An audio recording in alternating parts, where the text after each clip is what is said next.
Good morning. My name is Susan Reardon. I'm the staff hearing officer, and I call the meeting of Wednesday, September 11th to order. Today we have quite a few items on our agenda. There's 7.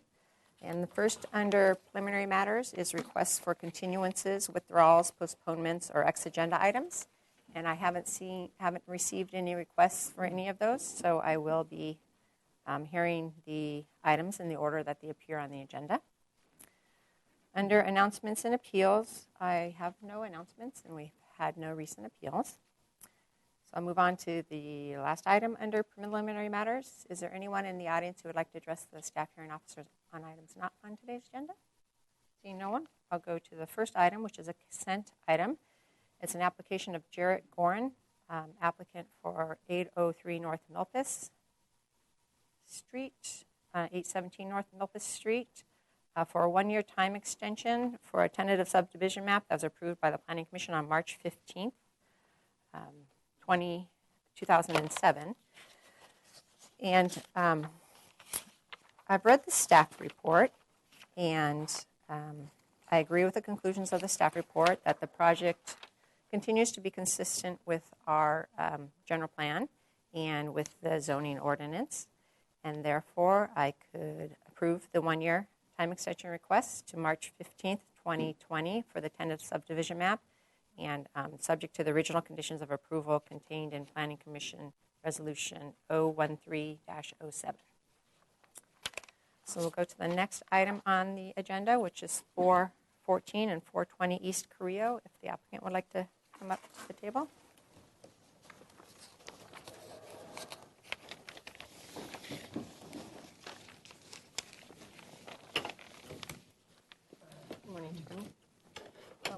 Pointer.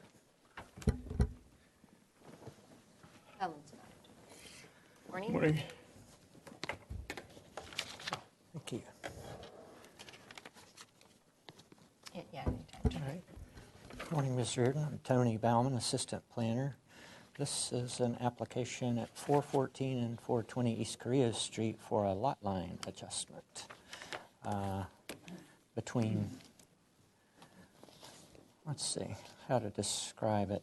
The existing condition, the project's coming here to kind of clean up the site. The existing lot lines don't match up with the development on the property. We've got 5 lots. This long-shaped lot, and then another one here, 2, 3, 4, 5.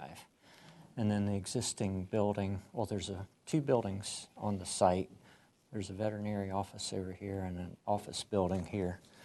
And the office building, you can see it a little better where the outline of the building is. This white area is the building roof.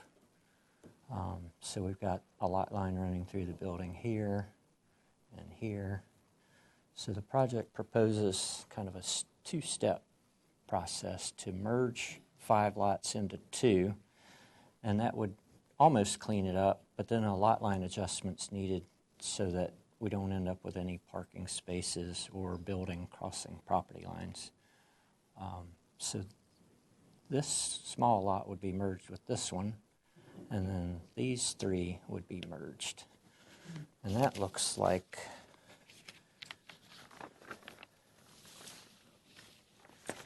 this, where after the merger we'd have this lot line running like this. And then the lot line adjustment before the staff hearing officer today would be to adjust this lot line to where I've highlighted it in red. So the final result would be parcel A and parcel B, where we have this lot line running alongside the existing building like that lot line does now, but then this building would come around the building and run between the building and these parking spaces. So we would end up with parking spaces on a property, building on another property. And then this exhibit also shows, this is the new lot line after adjustment. And then we've got these hatched areas on either side of it. So the hatched area on this side of the line would be an easement for the benefit of this property, so they can come in the driveway and get back here to park. And then the hatched area on this side of the red line would be for the benefit of this property, again, for circulation, and also so they can access trash. There's a trash enclosure here, so there'd be a covenant for access to trash and for ingress, egress, and for parking. One other thing the project does with regard to the parking, so 414 East Carrillo Street, this property has existing 23 spaces, and they're required to have 19. So they're okay with more parking than they're required to have. Part of this project, when we move this line from here to here, they would grab a parking space. So a parking space would effectively be transferred from 414 to 420. But 414 would still be above its parking requirement. There have been some improvements to this building already in process. There was I think right in this area, there was a project to add an elevator to the building. Not to complicate things with background, but part of that building permit, the city wouldn't issue a building permit to do that because of the lot line situation unless there was a lot tie agreement. So in part of that building permit process for that elevator project, they did record a lot tie, tying all this together. That'll be undone with this project because the lot tie won't be needed anymore once the lot lines are cleaned up. This building permit for this building also required a van accessible space, so they combined two existing spaces into one accessible space, which in some cases you're allowed to do in the zoning ordinance and eliminate a space to do that, but the project was related to a building addition, so you're not allowed to reduce a space when you make that combination. So that transfer, that's another reason for that transfer from a parking space from 414 to 420 is to make up that one that they lost when they combined to get a handicap space. I hope I didn't lose you with all that. Does this parcel then meet zoning parking? Yes. No, I'm sorry. It's not. It's non-conforming. It's non-conforming, and well, I'll wait till I go. Okay. But it stays status quo. Okay. The existing parking stays the same as the proposed. Required is 45 spaces. Existing and proposed are 31.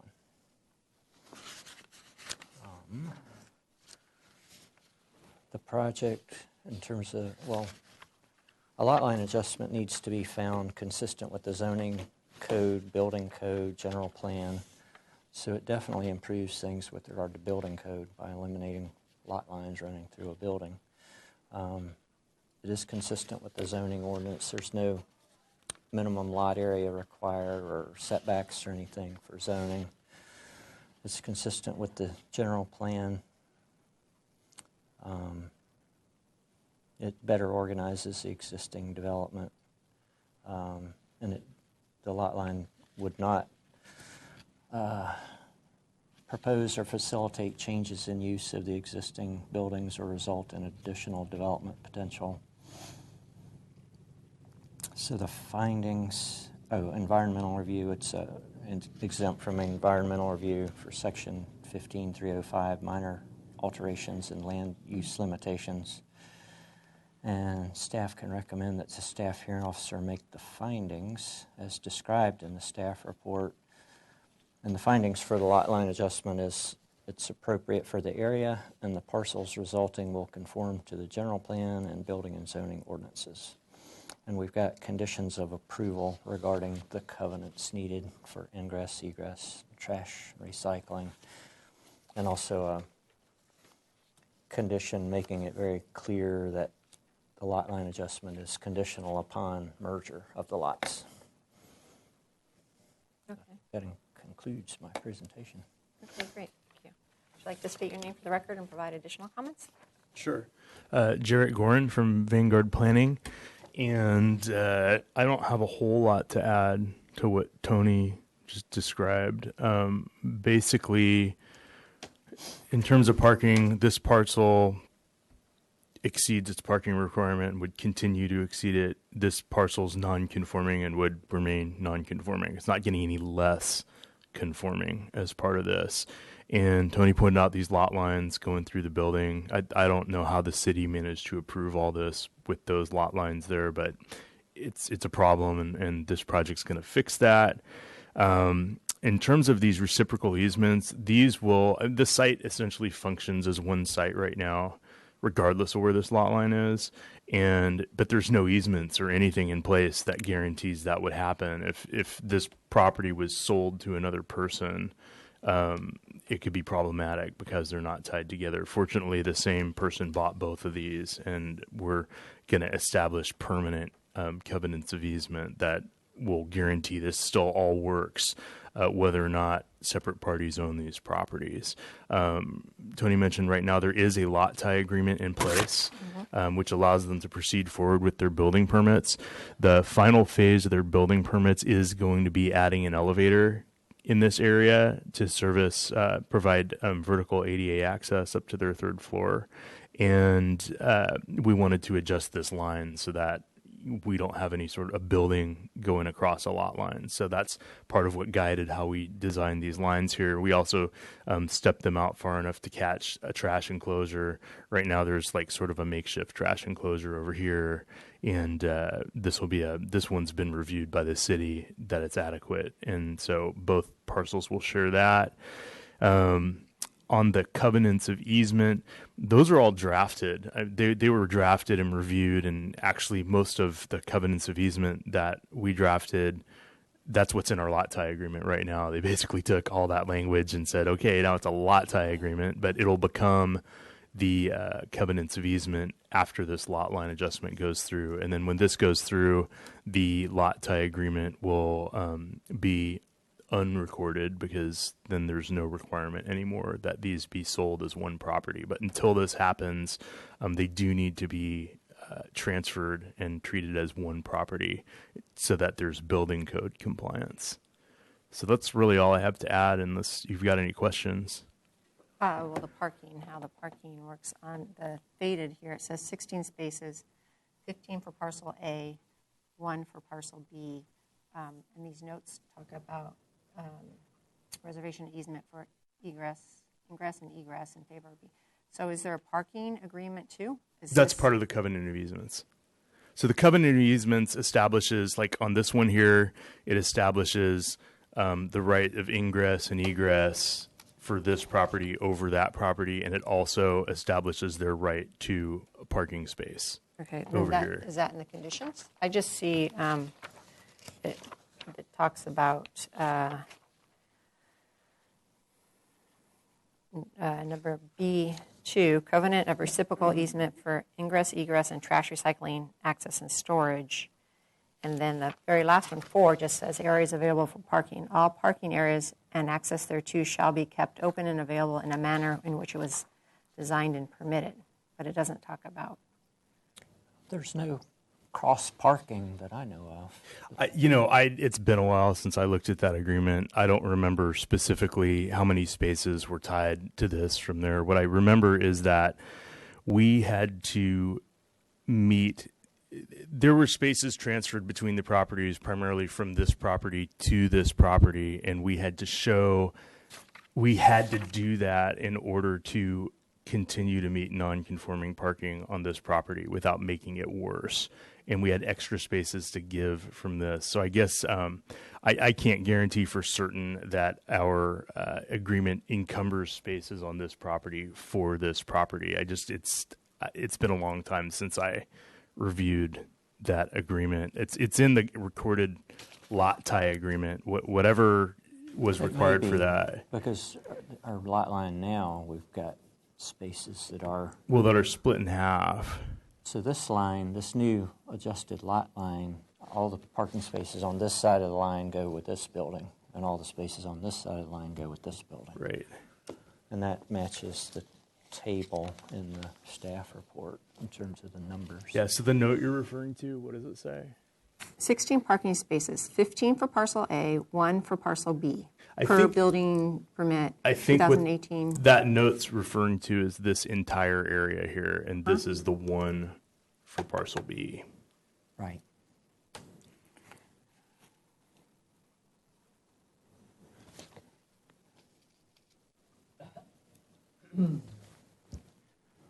Okay. I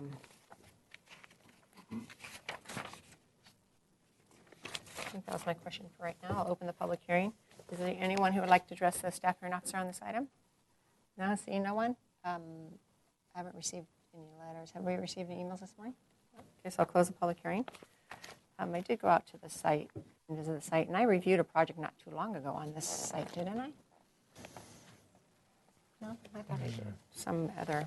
You know, what you probably looked at was maybe 3 years ago, they were proposing an AUD project on this site, and the they back. needed a modification for that. So that's probably what you were out there for. Okay, and that project's no That longer- project's gone, and I think all the approvals have, certainly the modification expired already. Okay, yeah, because I went out there and it's like, oh, I remember this site, but I couldn't quite remember why it was before the staff hearing officer. Yeah, this is, like it's outlined in the staff report in terms of commercial standards for subdivisions and lot line adjustments. There's not a minimum lot size requirement. There is a condition in here that states covenant to be recorded regarding the minor and small addition square footage. You know, that would be another way just to document how it'll be divided. I don't imagine it would be any change to how it would be divided now, in that this is on its own parcel. This is mainly on its parcel, but that's just another zoning ordinance requirement. In terms of parking, it's not changing the parking requirements. It's not changing the development potential. So in terms of zoning ordinance compliance, it is consistent with the zoning ordinance, and general plan envisions this type of development for the area.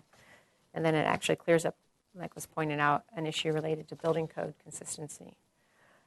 But in regards to the conditions, the condition, yeah, I'm going to say that. C to B, regarding the minor and small additions allocations, the way it's written requires, like after the fact, that prior to processing the approval of a lot line adjustment, you need to submit that instrument, written instrument, and you say you've already drafted it up. And you can also read it as prior to the processing of an approval. So it's just confusing. So staff was proposing additional changes to that condition to make it clear. It just says a written instrument allocating all remaining minor and small addition floor area approved as to form by the community development director and city attorney shall be submitted to the community development department, period. So you just take out prior to the processing of the approval of the lot line adjustment. It's still, I mean, it does still say it needs to be recorded with the lot line adjustment. Correct. So the last sentence says, said written instrument shall be recorded with the lot line adjustment. So that's fine. That's the procedure for what it is. Did you review the other conditions? Yeah, I've read everything in here. They're all fine. Okay. Then I would like to just change B4, which is the areas available for parking. Just that if there is required parking for parcel B proposed on parcel A, the new parcel B, then that needs to be included in the agreement, in the covenant. So just so it's clear. Okay. So I'm not requiring the 4 extra spaces that is on parcel A, but just if there is, because it does say in the manner which it was designed and permitted. So that's just what's set out in there. So with those 2 revisions to the conditions, I can make the findings as outlined in the staff report and approve your requested lot line adjustment. My action is appealable to the Planning Commission within 10 calendar days, and the ASLO have review authority over all my actions, and if they felt this warranted additional discussion before them, they could call it up during the same 10-day appeal period. And if either of those would occur, Tony would contact you. Great. Thank you. Sure. Thank you. We'll go to the next item, which is 802 East Coda Street, if the applicant would like to come up.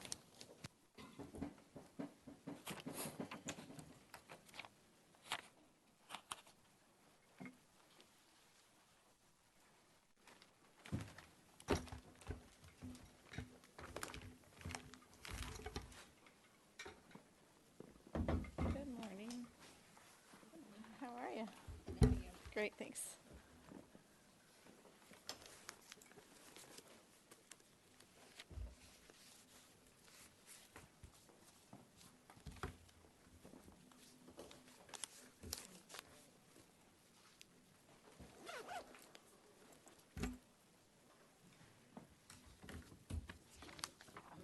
Okay, so this is 802 East Coda Street. The applicant is requesting an open yard modification to allow a reduction in the required common open yard area to not meet the 15% net lot area size requirement, and then the required 10 by 10 common open yard dimensions. And that's just for all open yard, including private and common, to be located on the third floor rather than on the ground floor. So this is a 5,597 square foot site. It's currently developed with a mixed-use building with ground floor garage, second story offices, and a single residential unit and a mechanical room on the third floor. The site previously received a modification approval for the dwelling on the third floor to be located over the proposed office building so that it was located along the front lot lines instead of being set back. The proposed project involves permitting an as-built conversion of the third floor single residential unit into a residential duplex. The proposal also includes permitting as-built wrought iron exterior fencing on the third floor and 2 security gates located at the stairwells on the first floor, or the ground floor. This project did require design review to permit the exterior, as-built exterior fencing on the third floor and the security gates on the stairwells. And then they also, ABR, the Architectural Board of Review was required to comment on the compatibility analysis criteria for adding an additional unit. Overall, the ABR was supportive of the proposed exterior changes. And so in terms of the open yard modification, again, this is the conversion of an as-built residential unit to a duplex. You just want the third floor? I want the, yes, please. Sorry, I didn't get this one. So, okay.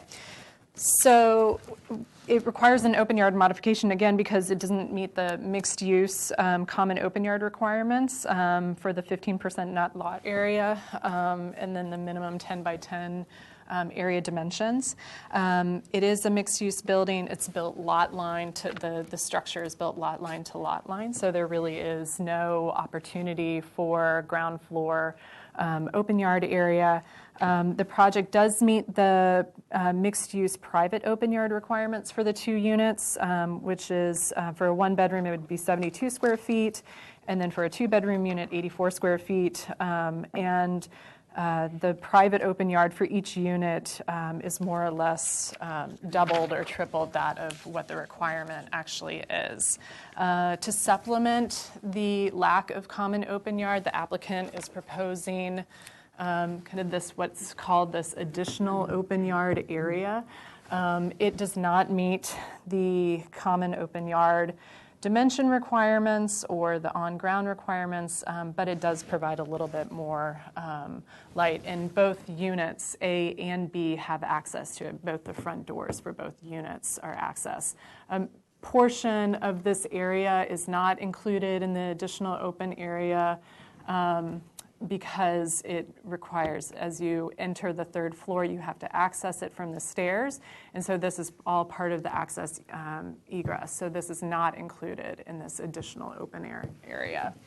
Overall, staff is supportive of the open yard modification because we see adding a second unit on site is an improvement to the lot and the general plan policy goal to identify and encourage more housing, specifically new housing as part of mixed-use development.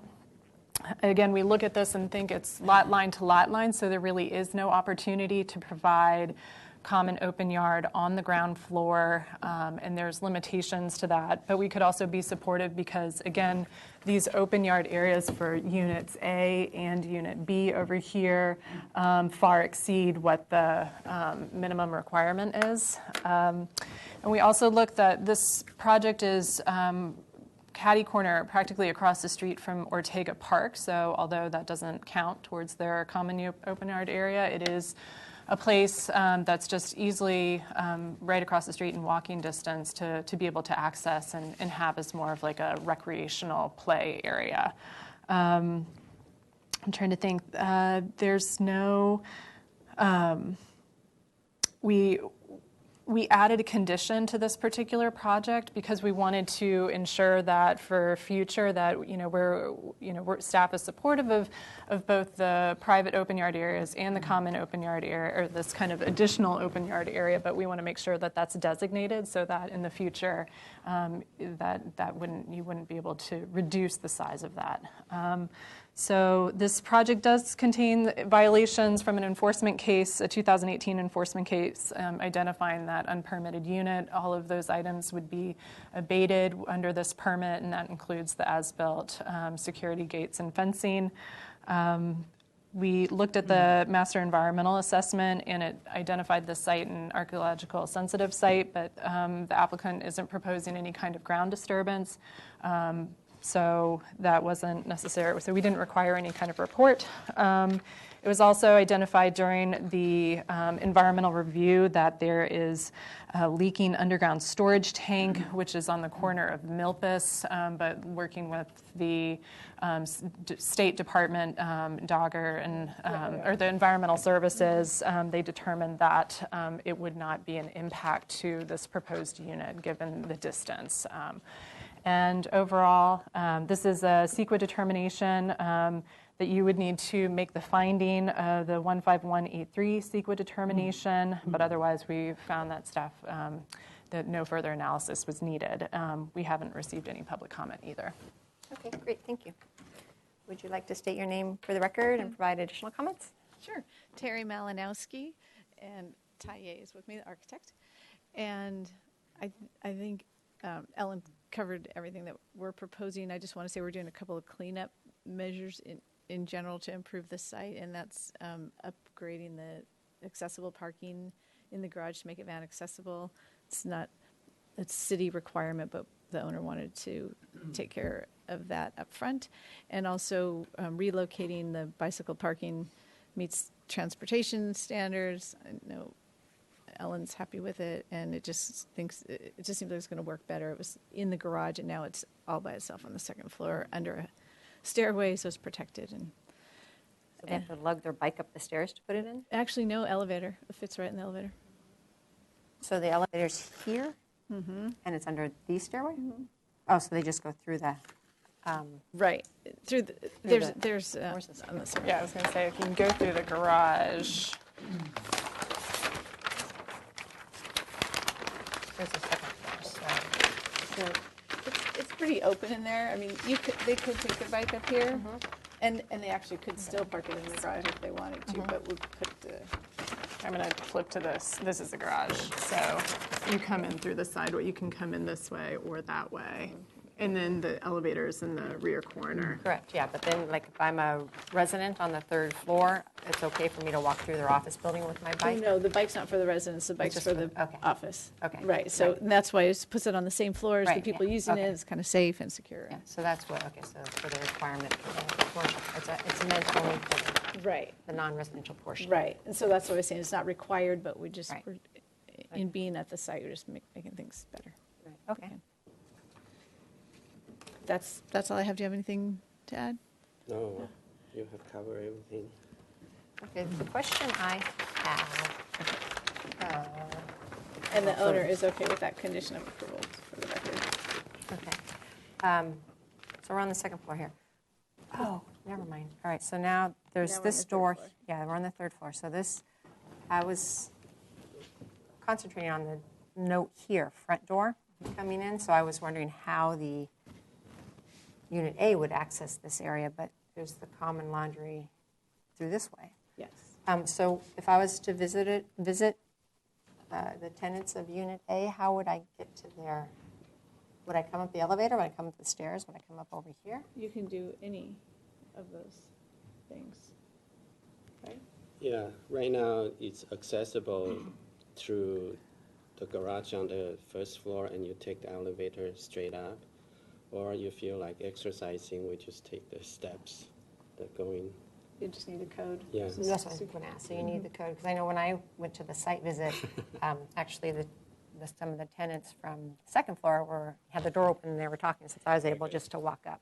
But so if you have purpose there, the person's going to give you the code. Right. So okay. Yeah. So that's the way. All right. And then, Ellen, you decided in terms of netting out area for, because we don't, like you had indicated, we don't have the entranceway. So in terms of the open yard requirement, you chose this side door here as being the main entryway versus this, or here to net out this area from the stairway? So make sure this is on. So I think I misspoke during my presentation that this being the main door, but this is another access door. So again, you have 3 options in order to get up to the 3rd floor. I think maybe I just said that because in terms of when I did my site visit, I walked up these set of stairs and then, looked at these particular doors. But I don't know if I fully understand your question of. Well, in terms of the private outdoor area, typically what we do is you can't include the area that's the path of travel to the front door. Right. So if they come this way, that would be a whole. Right. So I think I just looked at it using this one. So I included this as just a private, even though, maybe that was not the right thing to say that this is the front door, but just took one egress path. I want to say this would be the main entrance for the owner because they park in the garage and head up the elevator and they come right here. We didn't even include this. We didn't include this foyer area. Yeah, I noticed your line went to the thing. Right. So they get off the elevator and come in their main front door. So that's the main front door. This is secondary. But they do have access to this. Yeah, direct access there. Okay.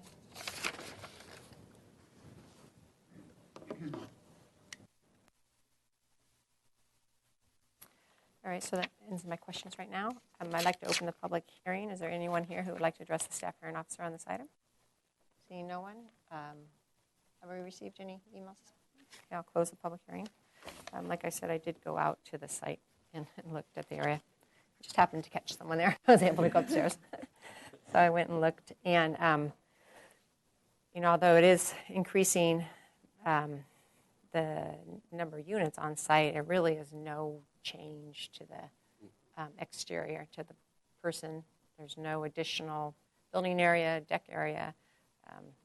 There is some as-built gates, but they're not real obtrusive in the street right-of-way or street frontage. And then regarding the open yard area, when we have additional units, this is kind of on the outskirts of downtown, but it's kind of a separate downtown area because it's really close to Milpas. The private area where you can enjoy the outside kind of takes precedence. And like Ellen said, it's right across the street from the junior high in Ortega Park, and it's walking distance to Milpas. So there's a lot of opportunities for outdoor enjoyment, and adding this additional unit on site does not change the situation over what it is now. It's not going to, I don't believe that it's going to increase the demand for common outdoor space. And it's great that there is a significant amount of private outdoor area on the second floor, and that's kind of urban living. You have your outdoor area right adjacent to your unit. So I find the request is appropriate and consistent with a lot of vision for this type of area. And I would add to the to the findings that there's several reasons why we have the additional open yard area common. It's not only for a place for the residents to congregate, but it's also to provide a sense of openness. And so the fact that the building is set back from the adjacent property line, because this is street frontage, and this is street frontage, it is the deck, is an existing situation, that provides an additional sense of openness. And then also, like I said, in terms of providing an additional unit, that is an appropriate improvement for this area, and that's providing another unit close to these amenities within walking distance to Milpas and the park, and that's another. And Haley, yeah. There's a lot of stuff going on. There is, yeah. So it's an appropriate improvement, and the modification is supportable. So with those changes to the finding, open yard finding, the environmental review finding is fine, and I heard you indicated that you read the condition and agreeable to that. That's great. I don't need to add another condition or change this any to be able to make the revised findings. So with that, I'll approve your project subject to that condition. My action is appealable to the Planning Commission in 10 calendar days. The Planning Commission also has oversight authority of all my actions, and if they felt this warranted additional discussion before them, they could call it up during that same 10-day appeal period. And if either of those occur, Ellen would contact you. Okay. Great. Okay. Thanks. Thanks very much, Ellen. Thanks a lot. Appreciate all your help. Thanks, Susan. Sure. We'll go to the next item, which is 635 Castillo Street, if the applicant would like to come up.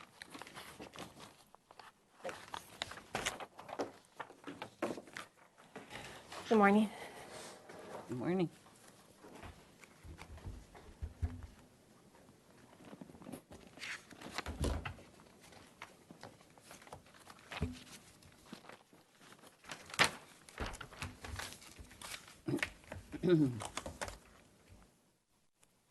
Okay, so this is 635 Castillo Street. The applicant is requesting an interior setback modification to allow the construction of a residential addition and deck and stairs within the required 6-foot interior setback. This is a 3,133 square foot site. It's currently developed with a 1-story single-family dwelling. In 2004, the modification hearing officer improved an interior setback modification for a bathroom addition at the house, and approved it, saying that with conditions that there be no windows in the setback, and that the bathroom addition be set back 4 feet and 9 inches from the lot line. The proposed project involves a proposal to permit a laundry room addition in the back of the building, this area, with a landing and stairs and some other site work. The applicant has also requested a minor zoning exception for review by the Single Family Design Board for a trash enclosure to be located in the front setback and front yard. This project will address an enforcement case from 2018 for an unpermitted interior remodel and alterations to the exterior. The project did go through design review at the Single Family Design Board in May, again, the applicant also requested the minor zoning exception. The board commented that this 34 square foot addition and then the minor zoning exception were aesthetically appropriate and relevant to the general uses found in the neighborhood. So again, this is a 34 square foot addition for a laundry room in the new landing. The new landing would provide access to the laundry room, and it requires a modification for the addition to encroach 2 feet 3 inches into the southerly interior setback. More or less, this line follows the previous modification that was approved in 2004, so it kind of just continues that line. But you'll notice that this is a slightly awkward property line that has just like a slight angle, so it kind of comes down just a little bit. So it's this project is proposed to be in line with this, but the distance to the interior lot line changes. It's not the corners aren't right angles necessarily. So all in all, staff is supportive of the design because there are no windows or doors proposed along this southerly elevation. So we don't necessarily anticipate any privacy or noise concerns to the neighbor.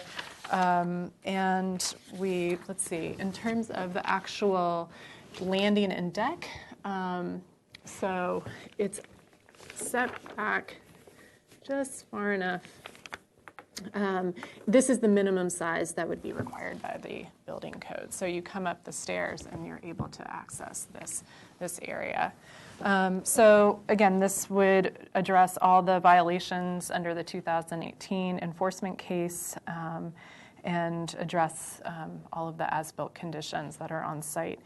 We did look at this the master environmental assessment, and the project is located in an archaeological sensitive area, but there are reports on file for either this lot or neighboring lots that indicated that there was no concern. So we don't anticipate significant impacts, but there has been a condition that was added to just a standard condition was added to the staff report.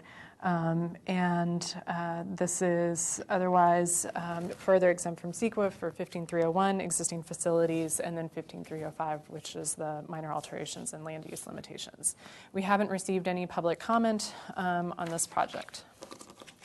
Okay, great. Thank you. Would you like to state your name for the record and provide additional comment? Lori Kari, architect. I think we're creating a great improvement to the property. It formerly had outdoor laundry facility here that was very substandard, and bringing the laundry into the residence improves many aspects of the property, and it just makes sense to have a secondary entrance that goes through the laundry into the living area. Where formerly you'd walk into the bathroom. So that was a bit awkward. So that, just provides a nice flow.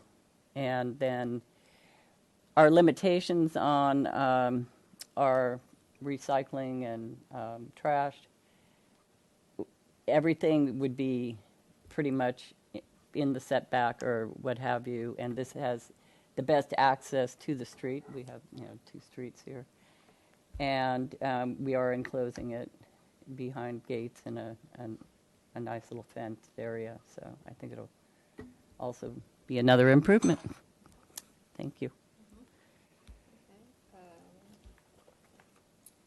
I don't have any questions right now. I'll open the public hearing. Is there anyone here who would like to address the staff or officer on the side? Seeing no one, we received any emails this morning, so I'll close the public hearing.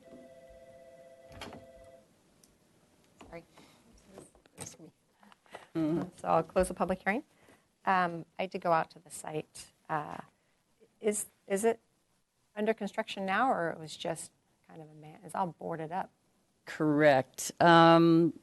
Somebody had done some illegal demo work for the safety of individuals or people maybe being interested in coming into the property. We did board up the doors and windows to secure it and not have vandalism or what have you. We did to get a demo permit for that work, and the owner is very, very anxious to rebuild, and we would actually, I'm not sure if we could ask you if we could have our final single-family review on consent rather than full board. That's up to the staff of the single family. Oh, okay. So you can talk with the staff person assigned to that board or Okay. their supervisor. Right. So, okay. That was my question. I did go out to the site and looked at the neighborhood. I wasn't involved with the addition back when it was originally proposed, but in terms of your site, it's extremely constrained. It had not only the 2 front yards, but it's Wayside standard. It's just over 3,000 square feet, and the house is small. It's 768 square feet. So in terms of areas to provide an addition and provide, some additional facilities, that isn't an appropriate area. If you were to propose it in what's typically thought of as the rear yard, that would further reduce your non-conforming open yard area. You don't meet it now, and you are improving it and removing the exterior laundry facility. So in terms of where to place it, it is tucked back away from the corner. I realize it is in the setback, but there's no openings within that setback. So in terms of the potential adverse impacts from doors or windows with entry and lighting and that kind of stuff, it's not going to affect that. And in addition, as you can see on your site plan where you outlined the adjacent neighbors, it's moving this door, although it's not oriented towards the neighbor, it's moving it out towards the street. And in terms of the deck, it's not large enough for areas to congregate. And the purpose of setbacks isn't to not allow you to use them, but it just, I don't want to encourage congregation. It's more of architectural, looks nice. So for all those reasons, I could support and make the findings in the staff report. And like Ellen said, there's just the standard archaeological resource condition, and you've read it and understand it. Okay. I don't need to make or add any other conditions to be able to make the finding. So with that, I will make the finding as outlined in the staff report and approve your project subject to the condition of approval contained in the staff report. And my action is appealable to the Planning Commission within 10 calendar days, and they also have oversight authority of all my actions, and if they felt this warranted additional discussion before them, they could call it up during that same 10-day review period, and if either of those would happen, Ellen would contact you. Okay? Thank you. Sure. Thank you, Ellen. So we'll move on to the next item, which is 59 Tierra Cielo Lane.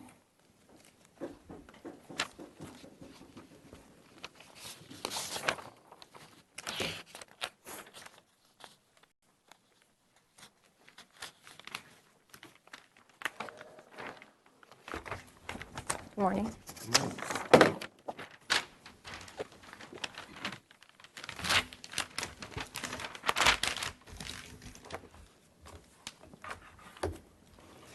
Okay, so this is 59 Tierra Cielo Lane. The applicant is requesting a front yard modification to allow for the as-built accessory pool equipment shed to be located within the front yard. The site is 40,899 square feet. It's currently developed with a single-family residence. With an attached two-car garage over here and an existing swimming pool. So here, this is the main entrance. You come down Tierra Cielo Lane. There's this access driveway to the property, and this is the actual property line along here. So even though the address is Tierra Cielo Lane, there's actually this whole area, which we would normally consider the backyard or the rear yard, is actually all part of a front yard because of Las Canoas Lane right here. So the proposed project includes a request to permit this as-built pool shed to house all of the pool equipment, mechanical equipment, with a new skylight here. There's also an accessory. So this is, let me go to the next page. That's the existing.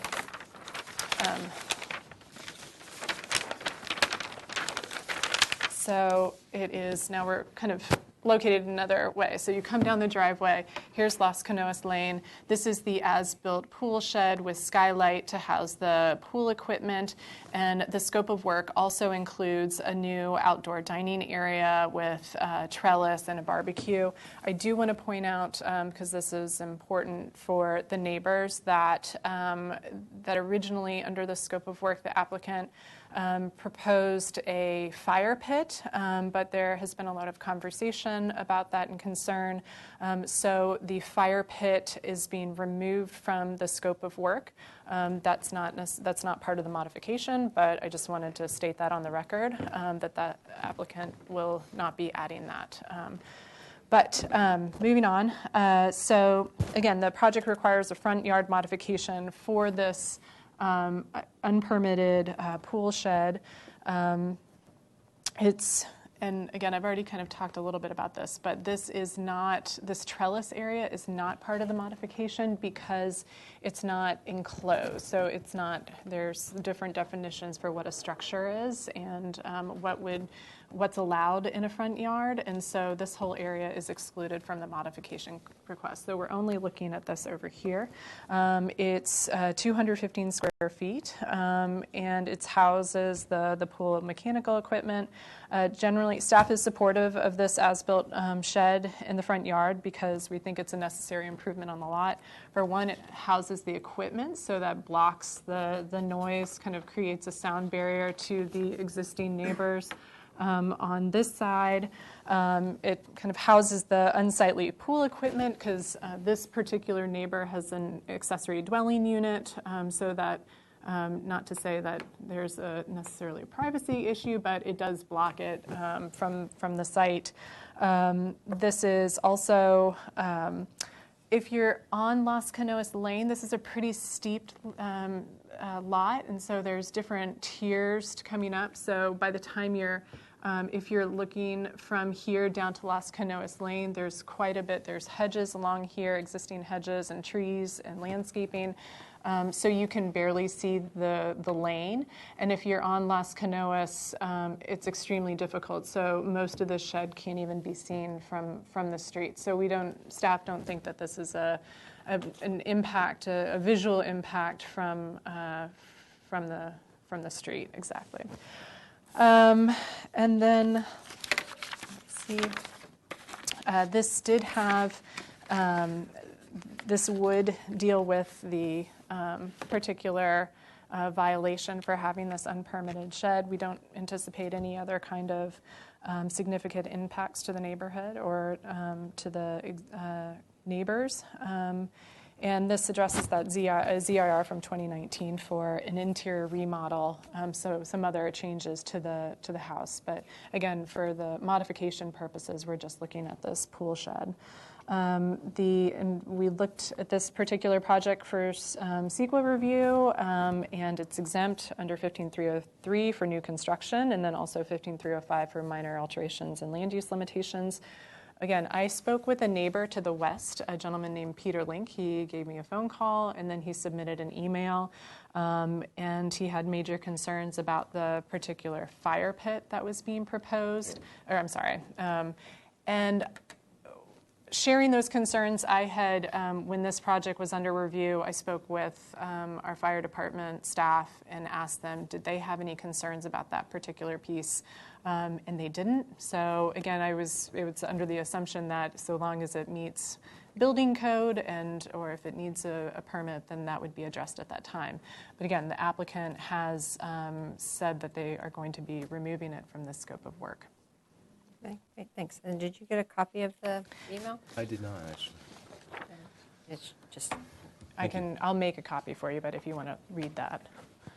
okay, great. So I don't have any questions for you right now. Can you state your name for the record and provide the additional comments? My name's Jim Davis, architect for the project. Thank you for the presentation. I think you've covered all the bases.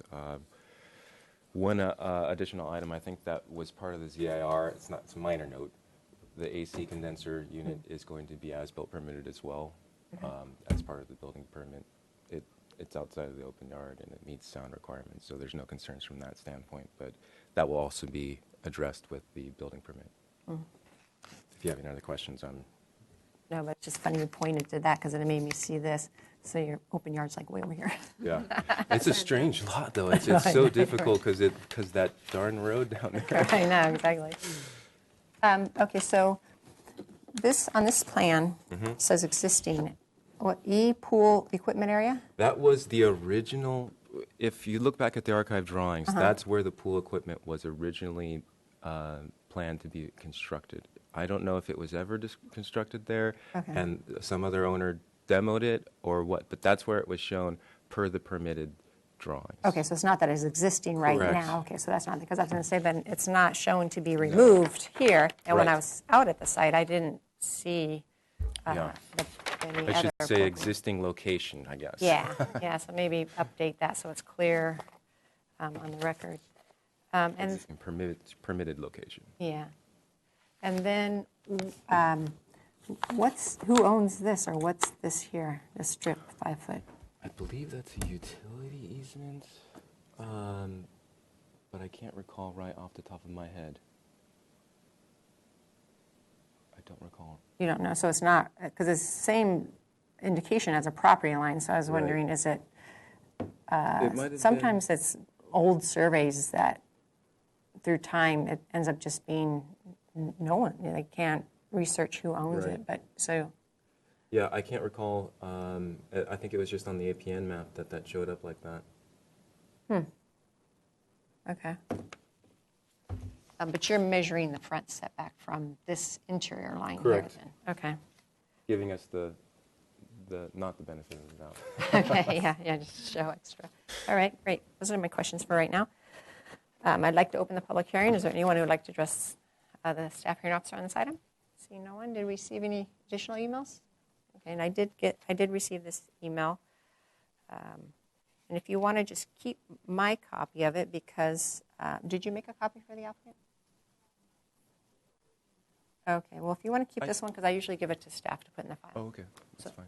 Okay, so then that way you have it for your records. You don't have to waste paper, because I saw you had a copy too. So, all right, so I'll close the public hearing. Like I said, I did go out to the site. And I must say I've never been on this road before. I've been on a lot of roads. When I was there, a big Vector truck was doing something and down that area. But I looked at this location of the pool equipment and agree with staff's analysis in the staff report. It is interesting lot in that it fronts Los Canoas, but it takes access off of this road, which the only thing I can think of is maybe it was subdivided off of this parcel at one time, and so they just took the access from off of the rolling existing one too, because this one actually Right, is exactly. I too. was just going to point that out. I think these might have been two really just long lots. Yeah, so that's interesting. But in terms of what the findings are, in terms of appropriate improvement, consistent with the neighborhood, it's not visible from Los Caneros Lane, or you'd really have to strain to see it. And it is appropriate. It's nice, being a nice neighbor, to enclose actually the pool equipment, both visually and for the noise. And so I don't really have much more to say than that. In regards to the findings, I agree with the findings, but I would delete the last line. It says, overall, the pool shed serves as a useful purpose to house mechanical equipment and store pool items so they are not hanging out in the front yard. They're just hanging out. It's redundant. It's just something already in there, but that made me chuckle when I said, they're just not hanging out in the front yard. You know, we don't want those. That was overlooked, perhaps. Forgive me on that one. So I'll delete that. Staff's not proposing any conditions, and I don't need to add any conditions to be able to enable myself to make the findings. So with that change to the finding, I will approve your project, and my action is appealable to the Planning Commission within 10 calendar days. And they also have oversight authority of all my actions, and if they felt this warranted additional discussion before them, they would call it up during that same 10-day review period, and if either of those would occur, Ellen would contact you. Great, thank you so much. Sure. And we'll move on to the next item, which is 130 Los Alamos Avenue. If the applicant would like to come up.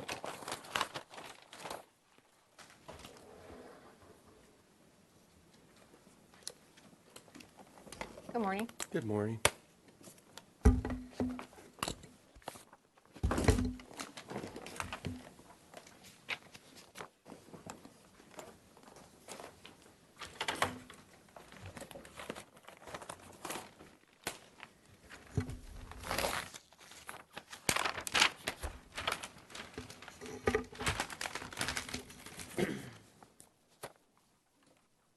Anytime you're ready. Emily. Okay.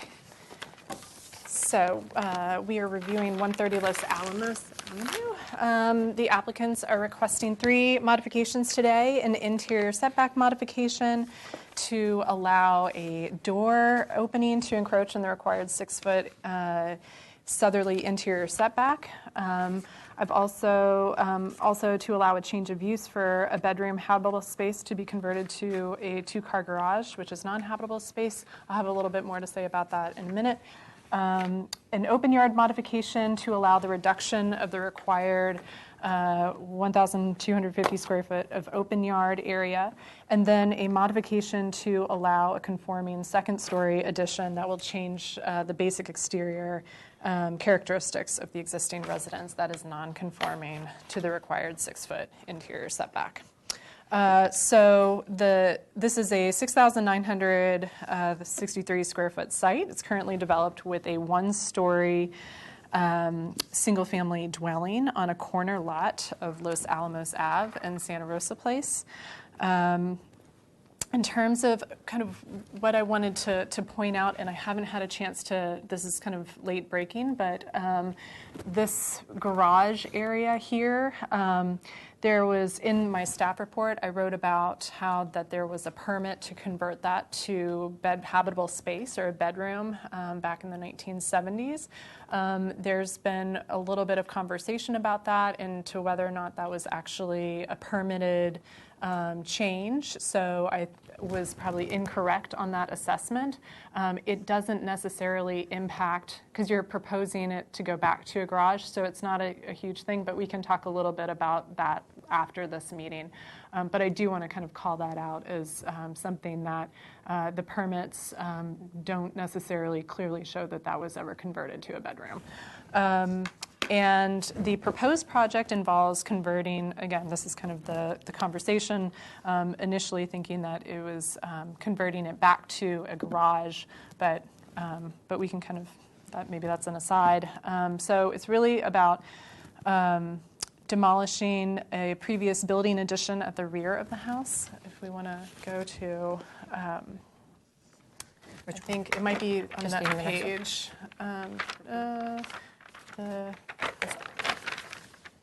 Okay, well, that's all right. We can just So stay on the that's existing. shown here. So yeah, so it's demoing this portion of a previous addition that was permitted, and then constructing a new 2-story addition on the front and side of the house. And so the project also includes a full interior remodel to the home and then alterations to the exterior of the house. You'll also see that the permit includes demolition, removal of these 2 existing sheds in the front setback that were never permitted. This project did require design review by the Single Family Design Board for the addition of 2 or more stories in height. And they reviewed the project on the 14th and 18th of March, and again on the 29th. So this has had quite a bit of design review. And they commented on all three of the modifications, and were saying that they were appropriate improvements on the lot. And they also said that there was one motion that they made about the 2nd-story master bedroom windows, and that they don't necessarily create any kind of privacy issues to the property to the east. So that was what the board said. So if we want to start just with the interior setback request. So this is the proposed 1st story. So they're proposing, again, this is to create a 2-car garage out of this. And this is an existing window here that was permitted, but one of the requests is to add this proposed door within the interior setback. So basically, I described it as a change of use, but then also noted that this particular pedestrian door would be a new change to the building. In general, it's 5 feet. It's set back 5 feet from the interior lot line, and staff is supportive of this change.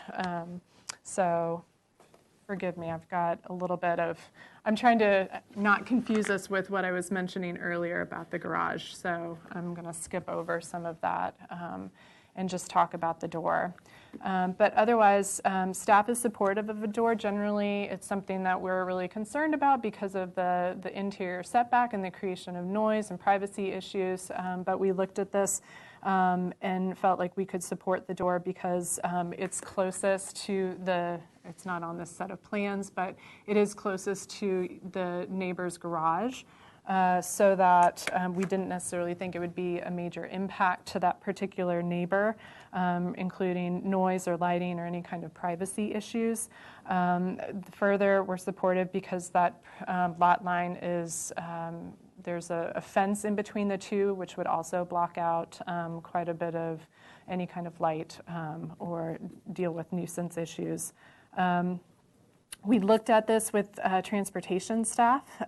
The garage size is substandard to the current parking and design access standards because it doesn't meet the 20 by 20 interior clear area. Instead, the garage is proposed at like 21 feet and 3 inches by 17 feet and 9 inches. Transportation staff reviewed it and felt they were supportive of it because, again, this was a garage when this was how the garage was permitted originally. So they could work with that. One of the considerations by the applicant when we were kind of saying, well, why can't you put the door over on this, like the rear of the garage? And there was conversation that this is at grade.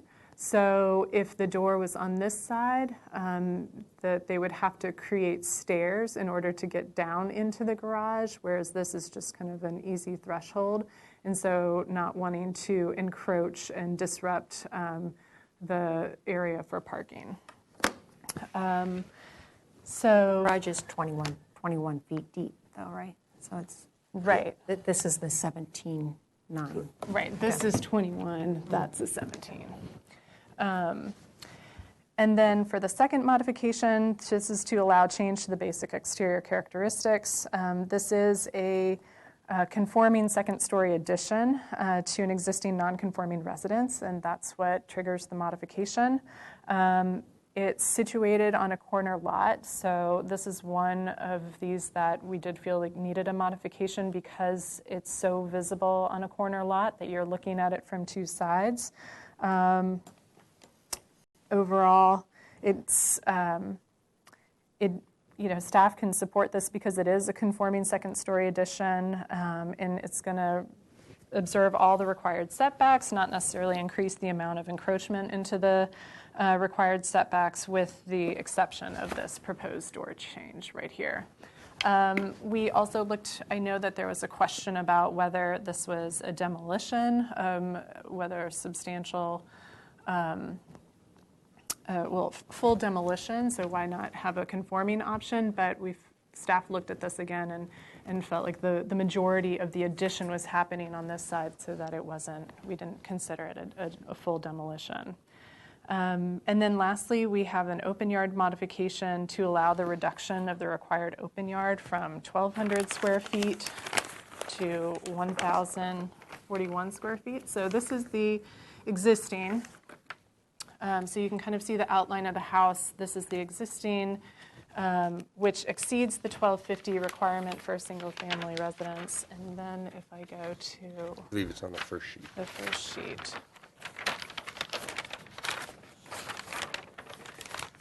So it's a slightly different orientation, but what the applicant is trying to do here is put the addition at this end, and then create open yard over in this rear corner. So it actually, what's happening is that it is a slight reduction in the open yard, and it does trigger an open yard modification because it doesn't meet the 1,250, but you're actually creating a more private open yard area, because where it was before really had kind of, if you're on Santa Rosa Place, you kind of had this views right into the open yard area, so it didn't necessarily have a private feel. And one of the reasons staff is supportive of this, it's a small reduction in the required open yard, but the applicant is also proposing pretty substantial roof deck that would be accessed from the master bedroom. that, again, it doesn't meet the open yard requirements for being on grade, but it does provide a significant amount of enjoyable open yard area. So that's what kind of made us get to this point of supportability in doing that.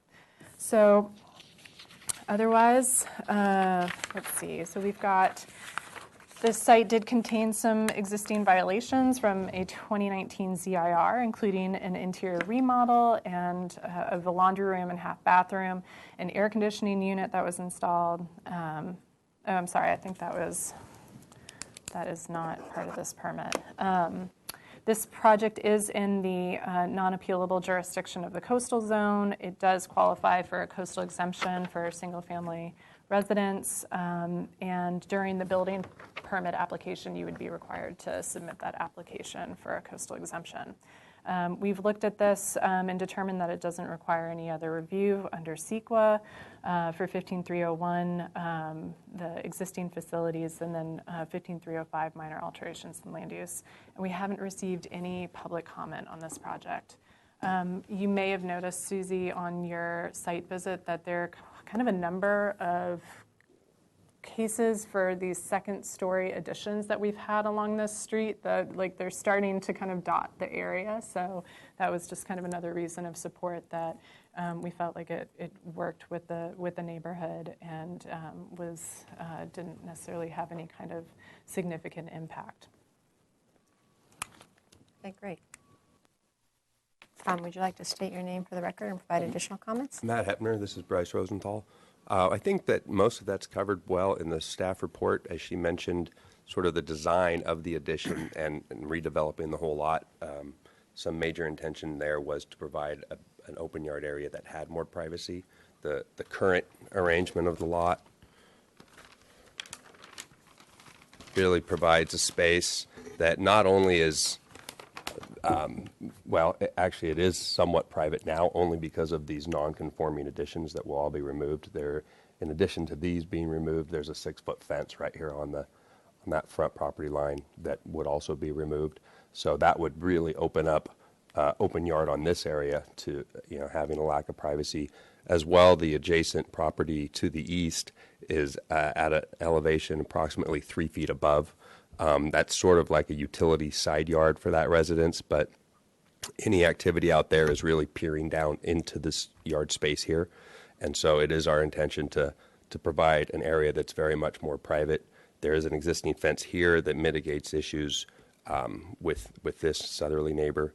And we would also propose and have proposed additionally some hedges along there to continue to have that privacy enhanced.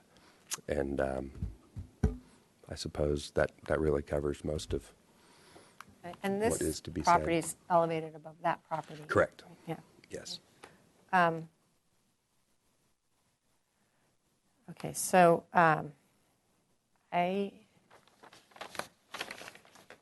do have a number of questions, but I'll get the public hearing open beforehand because I always forget when I start talking beforehand to open it. There's no one in the audience, so I will forget. Okay. So I'll open the public hearing, so you know in the audience. Have we received any emails this morning? No? Okay, and we haven't. Okay, so I'll close the public hearing. Haven't received anything. I would like you to go into a little more regarding whether this is a demo rebuild or not, because when I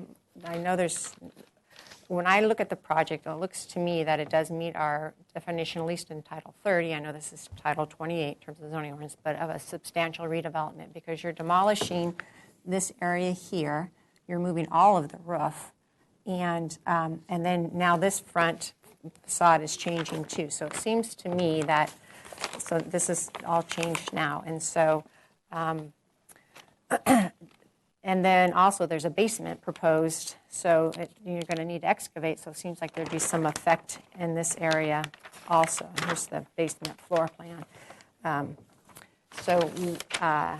Just explain, what is. Okay. So, yeah, essentially we do propose the removal of that previously permitted addition for many reasons. One is a rearrangement of the exterior space on the lot, but also because the construction of it is very substandard. It was done as was very common, you know, in the 70s and 80s, where somebody said, "Oh, I've got a patio, I'm going to make it a bedroom." It isn't down at that concrete level or at the grade level like a typical like patio conversion may have been. But overall, the construction of it is just poor. If there would have been a good design alternative using that space as it is existing, we would have pursued that just for cost, if nothing else. But really, the structure that's there, it has a very low sloped roof. There's evidence in certain areas where there's been problems with water damage, and overall, it's not well integrated into what was the existing structure. So it made the most sense for that to be the portion that was removed. And then the placement of the new addition over here, again, going back to trying to create a backyard, essentially, that had more privacy, but also putting what will be the second story more adjacent to following the topography. So this house is already elevated, so it felt like it would be more appropriate to put that farther away from the lower portion of the site. So just to kind of relatively keep the mass down. So this, otherwise, the outline of the existing original home, where there are some changes proposed in the walls, essentially most of those walls will remain, and the entire foundation structure will remain. The roofs we are proposing to change. The major change to this facade, that actually, originally we didn't have that there. We had the front door sort of left in line with the plane of the house exactly where it was. And this little nook was a specific response to the design review board's comments and what they were asking us for in more articulation on the facade, as well as reduction in floor area. And so, you know, if having that there as opposed to leaving that wall consistent with where it currently is, you know, we would be agreeable to either option. But again, that was just a direct response to their comments, which they found very favorable. So for the most part, it is our intent to reuse as much of the existing structure as we possibly can. Well, my concern's not in the front here. My concern is that it is conforming to the open yard area. It exceeds it, and now you're doing a major project, addition, remodel, removing walls, removing the roof, and I don't see that the site's significantly constrained and that you can't bump this back a little bit more and provide the 1,250 square foot required open yard area. I don't see the necessity of that modification killing the project. You know, modifications are when there's some kind of relief, and the project just can't go forward without that type of. I don't.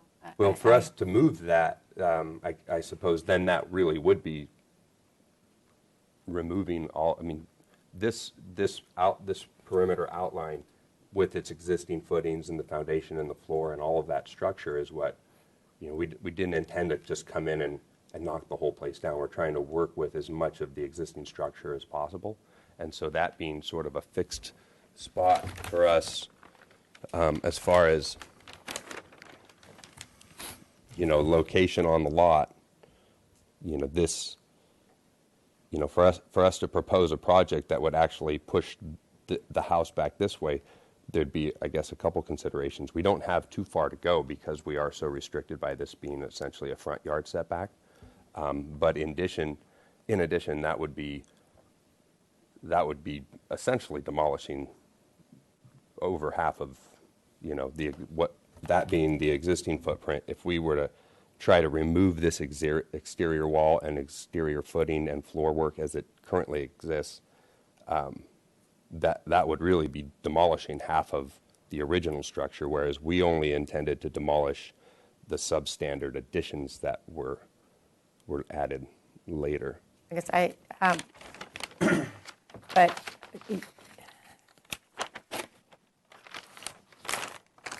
so here's existing. And here's proposed. Yeah, so the original structure did not include that. Right, but this is all, there's a fireplace, there's yeah, it's well, all So yeah, that's this existing wall, which was originally an exterior wall. So we do intend to add some doors and windows to that area. So just But leave the- this as is and add it, you're not going to, this all is going to come down, and it's going to be all built new. Yeah, the wall, I mean, the framing within the wall, most of that would be entirely new and rearranged for new openings. However, the footing and the foundation, all of the floor and floor framing, all of that, so the existing footprint, it is our intention to keep that as is. Now, You do know, you know to- which kind of changes are going to be needed to be made? Have you looked at the foundation and footings in that area? On the inspection, the original home inspection actually said that all of the footings, foundations, and framing were great. They were very substantial. It'll continue to be a single-story wall. We haven't engaged an engineer yet because until we get these approvals, we'd maybe be throwing money after nothing to have them evaluate exactly what will have to happen there. But we have every reason to believe that existing footing is going to be substantial enough for the continued purpose of a single-story wall. It will have the increased load of the roof deck, but essentially to come into the existing wall and change out the framing, the studs and the headers and the locations of the openings is actually a relatively simple thing, much more so in comparison to removing an existing footing and offsetting it and replacing it. That, I'd have to ask a contractor, but I would anticipate that being potentially 10 times the expense, the amount of money and time and work to actually move the footing and to change the footprint of the existing structure. Okay. Ellen, did you review the project against our definition of substantial redevelopment? In terms of, you were saying staff considered it just an addition versus a substantial redevelopment. Right. So staff looked at this again there were several staff members, and again, I think because the concentration was in the addition, so the removal of this was acknowledged, but that the majority of it being the addition happening on this end, yes, that there was the removal of the roof, but we felt that because it was primarily on this end that it wasn't considered a substantial redevelopment. That doesn't make sense because that doesn't say anything regarding, it says if more than 50% of the structural elements of the roof or roof framing is removed, that's going to happen. If more than 50% of the structural exterior walls or vertical supports such as posts and columns when a structure has no walls of a structure are removed or are no longer necessary and integral structural component of the overall building. That's going to happen, right? Less than, Title 30, that's Title 20. This title, you're in Title 28. This Yeah. is Title 30. And when Yeah. we did this update with the new zoning ordinance, we used what staff usually uses in a determination of a demolition in the coastal zone, because demolition in the coastal zone triggers different levels of coastal review. I see. And so this is more of codifies what we do. And so I know that this section of the zoning ordinance does not apply, but in terms of my trying to find out if this is a demo rebuild, and demo rebuild, you can comply with the code. And so there's really no reason why you can't comply with the code. So that's why this is being a discussion right now, is for the, is it a demolition, and can you meet the requirement, and why not? yeah. Remember, it was like 2 out of the 3 roof Yeah, walls we were had this calculated. discussion in one of our meetings with the design review board. And so we looked up that exact same code. Obviously, the roof, yeah, but it was 2 out of 3, I believe, if at least 50% or more. And so we did, I don't have the numbers with me, but we did a calculation of all of the existing bearing walls Okay. versus which walls we were going to remove and which would remain. Okay. And we're well over 50%. And then in considering the foundation, which again is one of our major intention, is trying to retain and reuse as much of the existing foundation. There's actually no proposed existing, well, I guess you couldn't, the only proposed foundation that like bearing foundation that would be removed is this, which again is entirely substandard. If you go underneath the residence, you actually have the patio from Really? what was there before. So in this one little area here, so we didn't dig down or X-ray or really can validate exactly what those footings are like, but it kind of looks like they just went out and built more house on top of their patio. So this, again, getting back to the idea of what does it make the most sense to remove, this area, which is just not by any means, probably not even built to the code of 1975, which is when I believe it was permitted, but those are the only foundations that would be removed from what now is existing. But the original residence and the footprint of that and the foundations of all of that and the floor framing of all of that, our intention would be 100% of that would stay. Okay. And then what about the basement area over here? What effects, if any, would it have on? The basement area over here basically comes right up to that point. So again, some of these are questions that we'd really have to answer once the engineer was involved, because he would, or that person would be the one to say, this is what's necessary in terms of new structure, in terms of shoring. But definitely what our intention was in placing that basement off to the side here, or the addition in general, but specifically the basement underneath it, is that it was the most accessible without interrupting the existing structure. So this foundation, as it exists, would be reinforced, I suppose, by the addition of a large concrete wall as a perimeter of the basement. Okay. So, but by far, in terms of numbers of percentage of the existing footings and what is to remain, far above 50%. Okay. Yeah. Okay.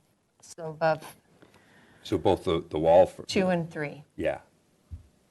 because 3. It's Okay. definitely not. And then you don't have the outline of adjacent buildings on your site plan, which should be here. Okay. So in terms of the, and then I have this printed Yeah, out. So you're building in this area. Correct. What's this here? Sorry. Is it a garage? Is it a house? Is it a? No, I believe their garage is over here. It was hard to tell as we visited the neighborhood and tried to talk to neighbors, took pictures of everything. Nobody was home, so we, and as well, there's quite a lot of vegetation and clutter surrounding the front of this lot, so it's not very visible. Just, briefly looking in that direction from this backyard space, it appears to me to possibly be like the kitchen area.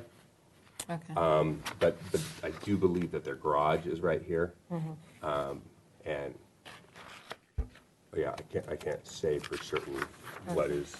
And that house obviously too has gone through some very odd additions and remodels just based on inspecting the roof line. So it's really hard to sort of guess at what the interior spaces there are. I think it's living and dining, or kitchen and dining area.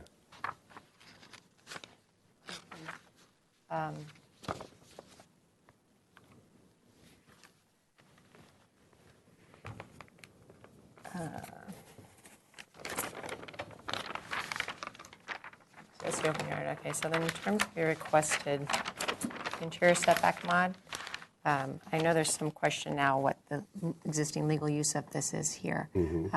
But if it is legally habitable space and it's converted to a garage, that needs a modification, and the conversion of that is acceptable. So that part of the modification is appropriate. In terms of the door, I know you submitted pictures, but I'm not sure why the pictures you submitted was from the windows, and here's the door. And again, there's no outline of buildings on there, so I printed this out.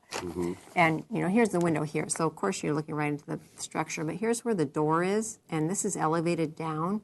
And so it has the potential of having lighting impacts. I'm sure staff has, in the consultation staff has talked about my concerns regarding allowing new doors within the setback and the potential nuisance issues that go around. I haven't approved a new door within the setback. And just the concerns are, or I'll take that back. The only time I have approved a door in the interior setback is when it's not right towards, towards right at the neighbor. So I, done one or two, mainly like a French door opening up into the backyard or what. So I intend not to support that part of the interior setback modification. Okay. I guess part of our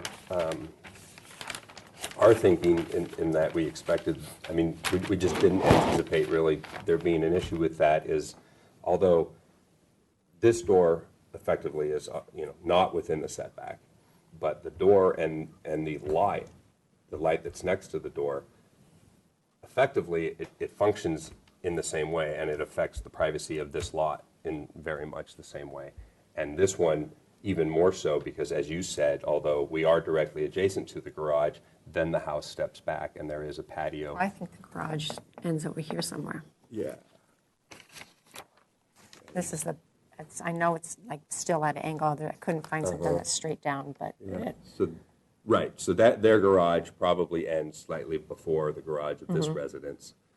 But effectively now we have a door that I guess in my mind, there's not going to functionally be much of a difference in a door here versus the existing door here with the associated light, and how either of those two options would impact the privacy. Although, aside from the question of that door, in considering privacy between the two lots and our attempt to create for this lot a yard that is very much private, in addition to this existing fence that's at 6 feet, I believe, because it sits on top of a retaining wall, and that does provide quite a bit of privacy. However, I'm sorry, I don't. Do we have one? Yeah, a landscape. So our proposal would be to add, in addition to that fence, privacy hedge that runs the length of that line. And it's for that reason specifically. It would reduce potential views because there are, although at grade, it's very limited. You obviously you don't see the ocean or anything like that, but you do have nice expansive views looking off to the southeast from any area of this yard. Currently, when in evaluating that, we're standing in the existing addition or that bedroom that's there. And they are very nice views, but despite that, we're proposing, what would be 8 feet or whatever, we called it out as 8 feet, whatever is allowable as a privacy hedge. So not only to, maintain our privacy on this lot, but to give them the privacy that I'm sure that they would appreciate. So I very much understand that position of trying to reduce the impact there, but I guess our thinking is that the net change is still going to be positive for what we're proposing versus what is currently existing, which is still a doorway right here with a light and no hedge or anything to block that light whatsoever. But you don't need to ask for permission. You're not asking for a relief of a standard to have the door right there. In this instance, you bring it closer and you do need to ask for a relief from the standard. And I would say, too, that of all of the modifications we're here to talk about, by no means does this make or break our project. And so if that wasn't agreeable, then so be it. We can move forward without that if necessary.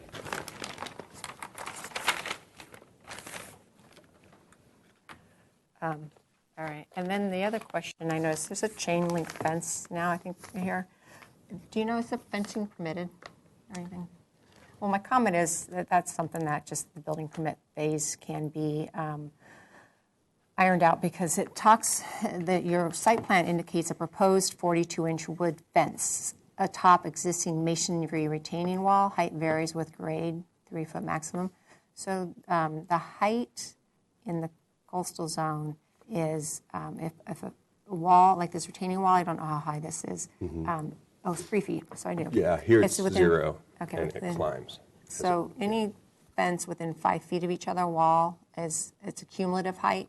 So the 3.5-foot height limit, if this is within 5 feet, it would be cumulative. So you might need to request a zoning, MZ, minor zoning exception, which in the coastal zone is processed at staff level versus the design board. So that just might be something that comes up certainly.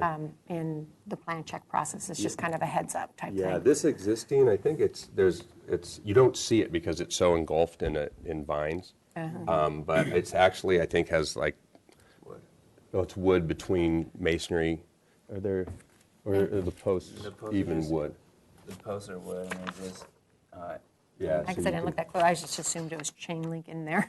Yeah, there's Yeah. some Yeah. wood, Right, wood yeah. boards in there. It's completely covered by that vine.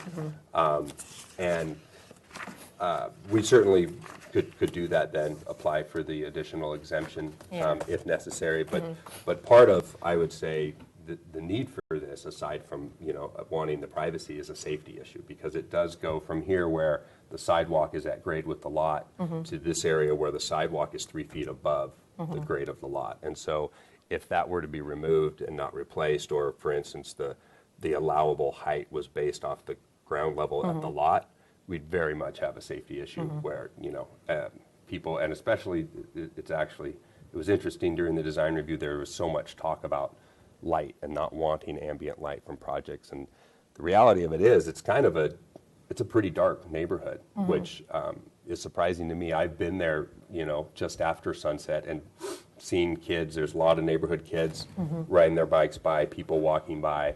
And once the sun goes down, there's not a lot of street lights. It gets pretty dark. And without some sort of a fence or barrier there, it would definitely be a concern. If I were the owner, I would not feel comfortable with that. Well, a nice thing in Title 30 is that now we allow the height of a fence to be measured from the right-of-way, because that's really That's what what we're makes trying to control. sense. Yeah. So if you want to stare at a combined height of 8 foot of something, that's one thing, but from the public right-of-way type thing. So, but that doesn't apply in the coastal zone right now. So, Okay. but that's just a heads up that if staff might indicate that for you for it. Okay. Okay, so in regards to your modification requests, I'll do the easiest one first. So you need a modification because for the changing the basic exterior characteristics of the property. It's going from 1-story to a 2-story. And there's a portion of it within the setback. In regards to that modification, whether or not people agree with the more modern look in this area or the more, continuing on with the, I guess that's a ranch style, that's a matter of opinion. That's up to the SFDP, the Single Family Design Board. I don't get into that kind of discussion. That's their purview. But in terms of the zoning aspect of it, it is an appropriate request. This neighborhood is in a transition. Was built as single family, but there's more and more going to 2-family. So in terms of that modification, that is appropriate and supportable request. In regards to the interior setback modification, I will have my action reflect what is in the staff report in terms of converting it from habitable to garage. So that will cover it. And if it ends up, it always was supposed to be a garage, and so that you're just converting it back to its legal use, that mod, yeah. But in regards to the requested door, I can't support the door in the setback facing the neighbor. And I don't, this is a foot. Yeah, it's 1 foot. Yeah. So that would probably not encompass a door if you were to put it on that side either here, or I don't know if it could be tucked. I didn't pay attention to the height, if you have enough room to tuck it in this area or not. That, again, that's not in the setback. And that might not even be something that's can occur. What's the word? Possible. Possible. Yeah, I think the biggest issue, as Ellen mentioned before, would be then that would require some steps coming down from the elevation, because this is at finished floor elevation versus at the finished grade elevation. So just if this wall were 1 foot back, which again, we don't want to do that because we want to work with the existing structure, not build a whole new house. I mean, the net difference in that door and the associated light being 5 feet from this line versus 6 feet from that line, in which case we wouldn't even be having the discussion, right? Right. Is there a net difference there? You're asking for relief of the setback setback regulations, and I can't go there. So, Okay. in reality, maybe not, but you don't need. That's not to say that 1 foot isn't going to create an impact to your neighbor, but that's the standard the community set. Okay. They set this 6 foot standard, and anything inside of it, you don't need to ask special permission, but outside of it, you do. Okay. So it may or may not make a difference, but you don't need to ask permission from me for that. I see. So that's the difference. Okay. In the way I'm viewing that. Okay. In regards to the open yard modification, I'm really struggling with that because you have a conforming situation and you are making it will be conforming because if it gets approval, it's conforming, but it's non-conforming. It doesn't conform to our requirements. And I don't see that this lot is particularly constrained enough that it is something that needs to occur. However, with discussions with you and understanding the project design and project costs and all that, and the fact that you are using the existing foundation and footings, I could get to support of it, but I would put a condition on it that if it met the definition of substantial redevelopment, which I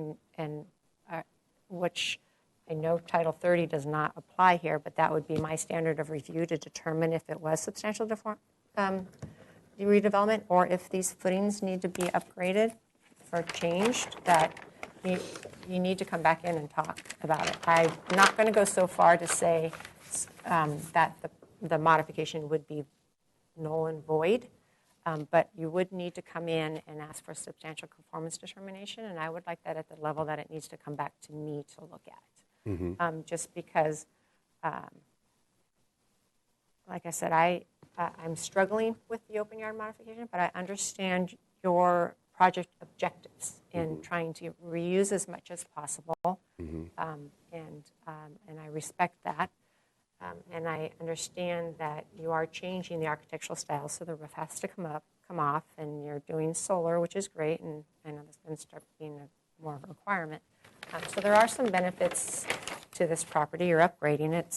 Sorry, not that attractive looking house right now. It really isn't. So there are a lot of trade-offs, and open yard area, it does mainly affect the occupants of the site versus the community.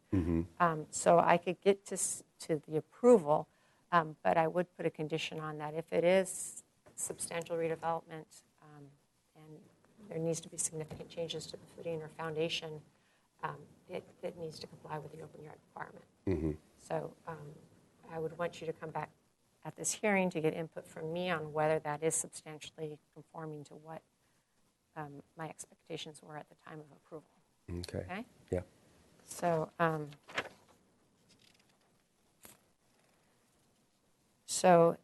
in regards to the findings, I'm going to make changes to the open yard finding just to kind of further explain how I could get to supporting it in regards to our discussions with the foundations and that. So there will be changes.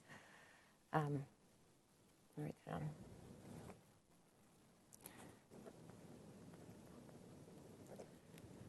And then I will add a condition regarding that if the project results in meeting the definition of substantial redevelopment, needs to come back in for review. Okay. So with that, so in terms of the interior setback modification, that'll be changed because I will reflect the fact that the modification is a change for the use, not the door.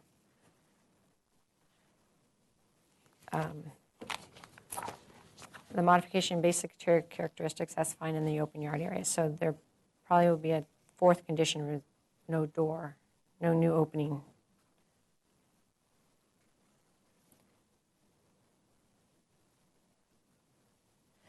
So with those changes to the findings and the additional conditions, I will approve your project.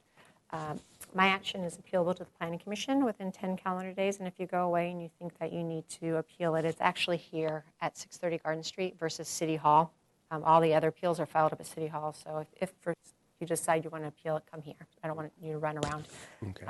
My actions also, or the Planning Commission also has oversight of all my actions, and if they felt this warranted additional discussion before them, they could also call this up during that same 10-day review period. And if either of those would occur, Ellen would contact you. Okay. Okay? Very good. Thank you. Sure. Thanks. So we'll go to the next item, which is 2122 Bath Street. Good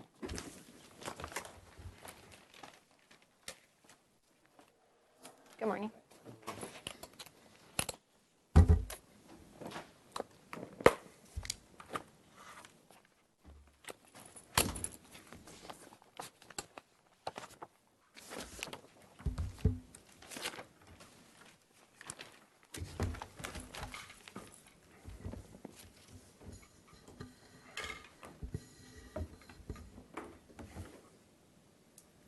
Okay, thank you for waiting.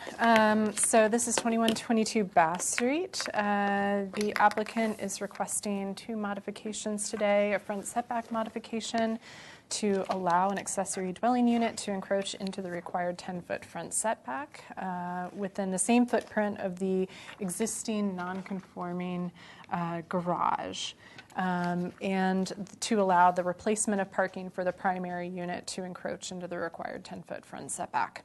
And then secondly, an interior setback modification to allow the accessory dwelling unit to encroach into the required 6-foot interior setback. Again, this is within the same footprint of the existing two-car garage. So the existing development, it's a 4,278 square foot lot with a single-story, single-family residence with a detached two-car garage that's both non-conforming to the front and interior setbacks. This lot is on the corner, so it has two front setbacks. It's on the corner of Bath Street and Just Mary Lane. So this property line is a secondary front setback, and then we have the interior setback here. So if we flip to the proposed site plan, the proposed project involves the demolition of the garage, of the existing non-conforming garage, and the construction of a one-story accessory dwelling unit within the footprint of that non-conforming garage. I know the applicant did look at just converting the garage to see if that would be possible, but really it needed to be demolished in order to create a structure that could meet the code. So that's one of the reasons that he could have, had he just been able to use the existing walls and foundations and roof, then it wouldn't have required modifications. But because it's a demolition and then construction using the existing footprint of that garage, it does trigger modification requests. The project also includes paving and creating new paving in the front setback in order to accommodate two uncovered parking spaces for the main dwelling. And then two setback trees are proposed to be removed and then replaced with new street tree plantings. That one and that one right there. These two. Yes, thank you. And this is the replacement parking, but well, go ahead. Yeah. So this project does require design review by the Single Family Design Board, and they looked at it. This applicant needs a waiver for parking in the front yard and for uncovered vehicle park. So basically, uncovered vehicle parking in the front yard is prohibited unless it's hidden from view with a fence or driveway gate. There is no fence or gate proposed. So again, that's why the SFDB has to grant that permission. So then SFDB reviewed the project on June 3rd and the 24th of 2019 and expressed support for the modifications for the two uncovered parking spaces and the proposed tree planting along Jesmary Lane. They found that the architecture style of the ADU is consistent with the style of that found in the city and is also compatible with the neighborhood. And they noted that both the proposed modifications do not pose any kind of consistency issues with SFDB guidelines. Again, so the front setback modification involves demolition of an existing non-conforming detached two-car garage to construct this one-story accessory dwelling unit. It is located right along the property line with a 0-foot setback on this front lot line. And again, using the existing footprint of the garage. There's a 10-foot set, so along the actual setback line is 10 feet. So you can see it encroaches this kind of 10-foot amount, and then this is the section where the modification is requesting the 2 uncovered parking spaces. One of the reasons that the applicant looked at proposing it in the same location is because this is a really small lot, and again, it's constrained by the 2 front setbacks. So by moving, let's go to the, let's see. Well, so if we have the property lines right here, if this were moved to either be further back, it actually encroaches in the open yard that could be accessed both by the main dwelling and by the accessory dwelling unit. So again, it was how can you maximize the opportunities and minimize the number of zoning modification requests, it's a little bit of a trade-off. So because this is right along the front setback, staff was able to agree and support this particular front setback modification. And if we were looking at the uncovered parking, they are proposing 2 uncovered parking spaces, which the zoning supports based on the size of the lot. The size of the space so transportation reviewed this and were supportive of it as well, because there would be 10 feet for each uncovered parking space with a little bit of room to open the door, so that this was supportive, that this still allowed enough maneuverability for the residents of this property to be able to back out onto Jesmary Lane, so that the maneuverability worked, but it only worked, again, with this minimum of 10 feet for each uncovered parking space. Let's see. Trying to think. We didn't really see any kind of major issue with the parking spaces right here. If you look at Jesmary Lane and you walk all along, this is kind of a huge kind of parking area. There's street parking. There's a lot of people have their garages facing Jesmary Lane. So again, we didn't necessarily think that this was a major impact. It was better to have parking along this area as opposed to trying to be able to create parking on site. So we saw this as a pretty supportable trade-off, again, to be able to provide required parking on site and to maximize the amount of open yard area. And the fact that the applicant wasn't proposing to enlarge the accessory dwelling unit, that it's really just maintaining that existing footprint. In terms of the interior setback request, again, there's a 0-foot setback for the existing non-conforming garage. And it would require the same setback because it wouldn't be setback the required 6 feet from this interior lot line. There is a little walkway, so there is some separation, but no windows are proposed. If we can go to this floor plan.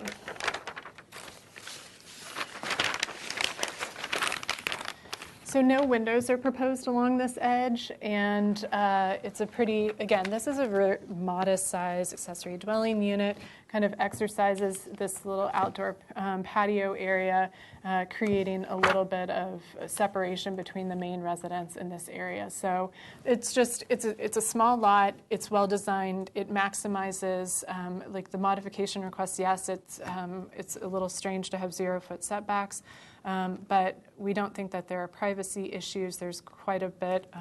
There's also kind of a large fence on this other lot that blocks the view.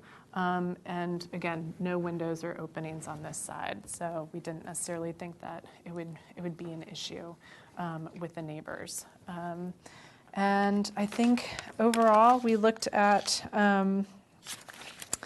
the master environmental assessment. It is located in an archaeological sensitivity area. The applicant did submit an archaeological letter report prepared by David Stone of Wood. And the environmental analyst reviewed the report and determined that there was the conclusion of no significant project impact, and she was able to support that analysis, so a standard condition of approval has been added to this project. Otherwise, there's no further documentation that we're requesting at this time, and that the project qualifies for a 15183 CEQA determination that you would need to make the finding of. And we have not received any public comment to date. Okay, great, thank you. Would you like to state your name for the record? Alex Pusho, the architect for the project. Okay. Would you like to provide additional comments? Yes. This really started as a garage conversion. I mean, you can see by the picture, and I think maybe the elevations show a little bit of the story. This is the existing, this is the proposed. We really wanted to do it just like a change the garage door, change its elevation, just make some minor change, get it done. But we brought the engineer on the site. The floor was cracked because of the large tree. There is a podocarpus right there, and said, well, okay, we should remove we'll keep the footings, and then we start digging. How deep are these footings? So we start digging, and I said, well, there is no footing. Oh, no. I mean, basically, there was some bricks, and then there was a little bit of a slab on top, and it was just that.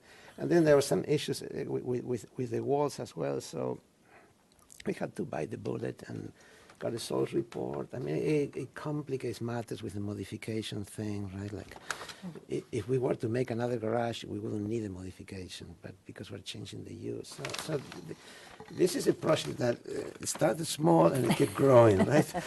Then we had, well, the first issue, it had to do with the parking.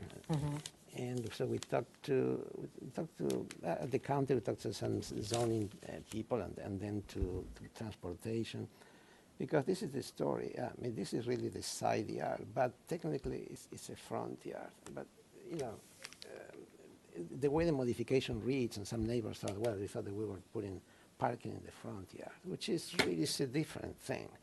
This squeeze between buildings, and you look around and you walk up and down. It's not any different than what everybody else does, more or less. Sometimes they have a parking garage and they park right in front of it. And you know, if you look next door or elsewhere, that's what most people do.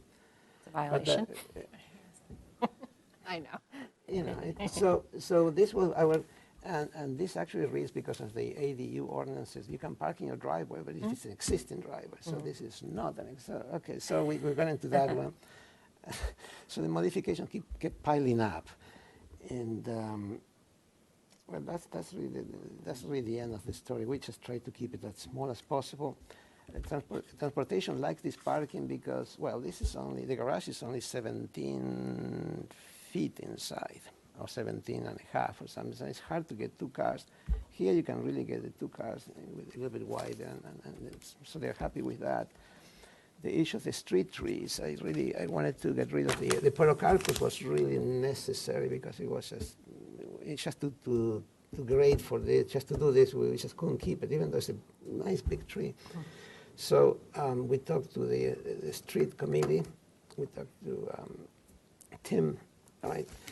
Tim Downey, and so I said, well, I want to put 4 trees. And they said, oh, okay, great. So they were really happy with that, and went to the, and then apparently this tree may not get there because I think transportation doesn't like anything too close to the corner. Oh, with views? Even though it's a little alley, well, anyway, it's Well, a it's street. narrow.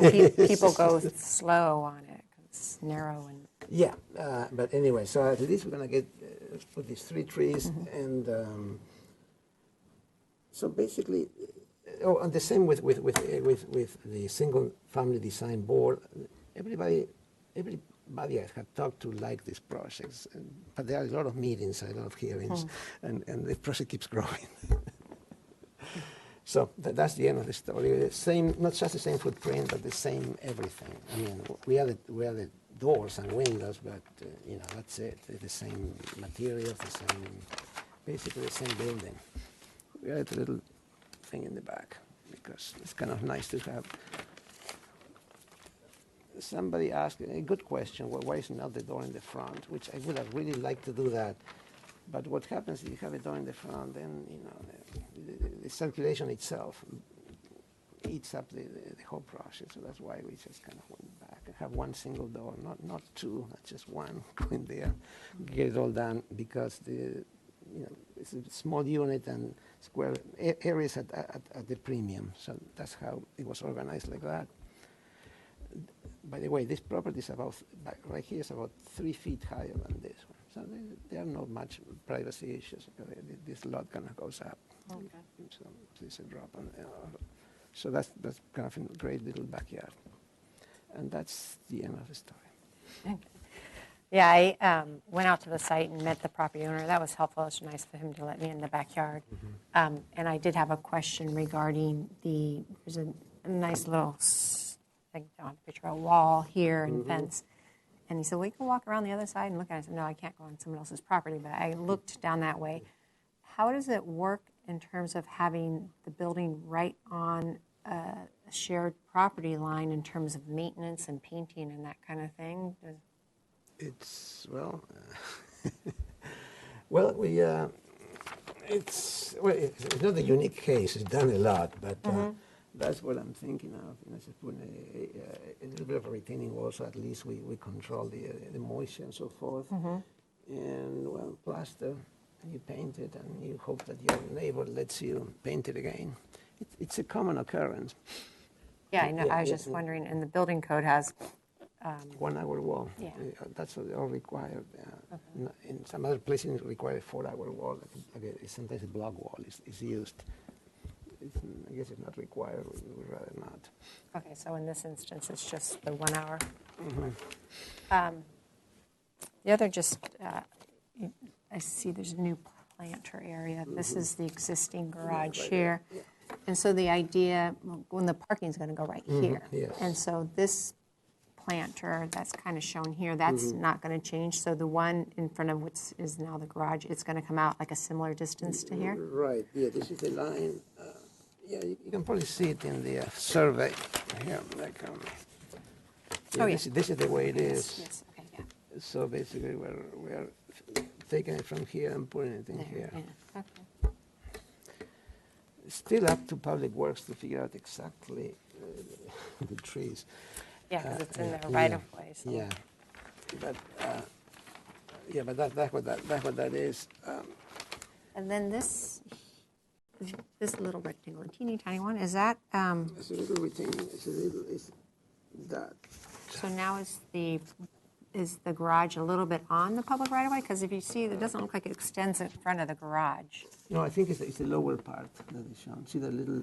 Oh, piece? the little guy. Okay, the little thing. All right, I so just it's picked it not. up from the survey. No, I think it's on grade. It's that little piece right there. Okay, so it's not. It looks like the wall, but it's not. It's just but the curb, little curb. Then it goes up. Then you can see it goes up right next to it. That's okay. Yeah, All that's right. what that is. Yeah.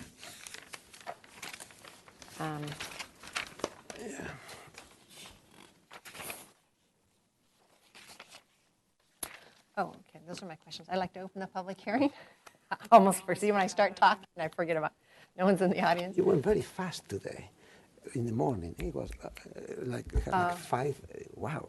Well, on average, since it's just myself, it's like 10 to 15 minutes per each one. So, because if I talk 5 minutes, one thing, but if there's 8 of us or 7 of us, there goes an hour. So have we received any emails? Okay, so I'll close the public hearing. Like I said, I did go out to the site and walked around. It's a cute little property. Yeah. It's a cute neighborhood because you're right next to College Hospital, and it's an old neighborhood and shot center with, across the street. It's really sweet. Yeah, I went out there twice, and I was amazed. It's a busy area. There was people walking down the lane, and so it does make you go slow. But in terms of your requested modifications, it is a small lot, and it is, it's a 472 square foot ADU, and the house isn't real large. It's just over 1,100 square feet. So in terms of, development and overdevelopment of the site, it doesn't appear to be overdeveloped of the site. And in terms of location, it's good to hear the thought process that you went through. I know at first you're proposing just to convert the existing structure, but in terms of allowing it to remain where it is, it does provide more usable outdoor area for the occupants of the property. So in terms of the setback modifications, they are supportable. I was questioning whether it could all be shifted down, but Ellen had stated that transportation staff would not be supportive of reducing either the parking area more, given being able to access them. And in terms of the open area, I think it wouldn't change it that much. And this provides for a little relief from paving from the for the building. And then it is an existing situation in terms of the building being on the property line. And so it really doesn't change. At the end of the day, it will be the same type of situation. So in regards to that, I can support the setback and make the findings in the outline staff report, and also in regards to the environmental review findings. So it would be the environmental review finding, the front setback finding, and the easterly interior setback finding. And staff is proposing two conditions: one, the street tree replacement condition, and the other one's the archaeological resources. And you've read both of those and agree. Okay. So I don't find it necessary to add additional conditions to be able to make the findings. And so with that, I'll approve the project, making the findings outlined in the staff report, and subject to the conditions of approval contained in the staff report. And my action is appealable to the Planning Commission within 10 calendar days. And they also have oversight authority of all my actions. And if they felt this warranted additional discussion before them, they could call it up during that same 10-day review period. And if either of those would occur, Ellen would contact you. Great. Thank you very much. I adjourn the meeting. Alex, when I didn't see you for a couple minutes and we were getting...